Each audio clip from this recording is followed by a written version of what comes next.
mudanaha laga soo doortay wardkan Damajaaley oo arrintan hadda ay ka dhacday dadka la jirdilay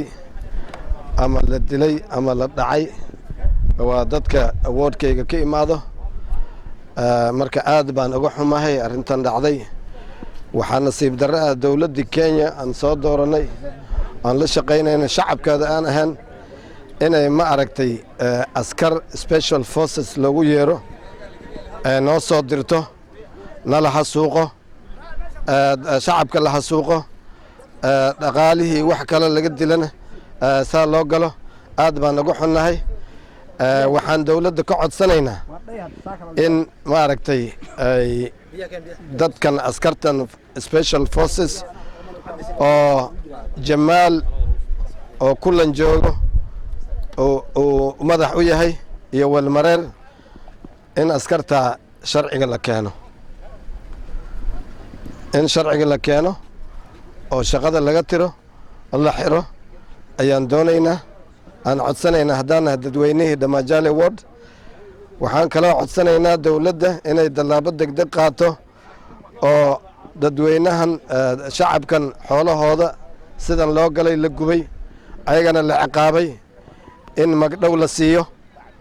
in magdhow si degdeg loo siiyo waxaan kala codsanaynaa Faarax Maxamed oo Carabay ku magac dheer in si degdeg loo soo siiday haddaan loo soo siidaynin shacabka Damajaaley ward waxaan ku baraarujinaynaa in ma aragta tallaabo aan qaadayno tallaabo degdeg aan qaadayno dadkii sababta waxaa la sheegay wixii dadoo la qabanay Libooy laga qabanay Gaaris laga qabanay wardkan laga qabanay kulli inay nimankaas oo special forces ay yihiin ay dadka ay dilayeen waxaan rabnaa dadka magdhowgoodana in la siiyo waxaana dadka ku u sheegaynaa dadweynaha waxaan u sheegaynaa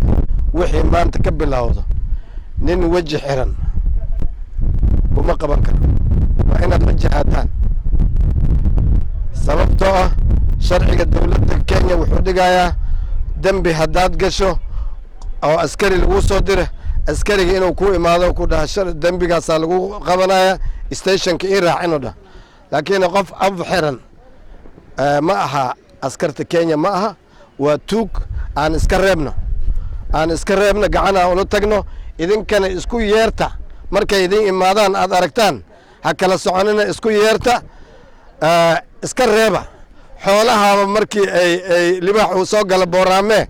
idinka isku imaada iska reeba mar dambe ha u dul qaadanina nin dawlad oo sharci haysto wajigiisa aad garanayso ku imaado waxaasaan ku haysta ku dha kaas raac laakiin nin afduuban 100% waxaa noo dhaama al-shabaab sababta al-shabaab way ku dileen wayna ku dhamaatay waqtigaadii baa dhamaaday islaantii waa la dumaalay ilmihii aqoonnimo loo aqoonsan laakiin kuwan deeqo adoon hadda inuu dhintay in kale ma garanayn ayagunba afkooda ku sheegeen Nuur Caltex inuu dhintay in kale ma garanayn ilmahooda weli hadda laguma xisaabo agoontinimo marka waxaan leenahay shacabka Damajaaley ward iyo Dadaab sub county haddaad tihiin hadda ka bacdi si raqiis yaan lidinku soo gelin isdifaaca meel alla meeshii rabaa la geeyay isdifaacan idin leh isdifaaca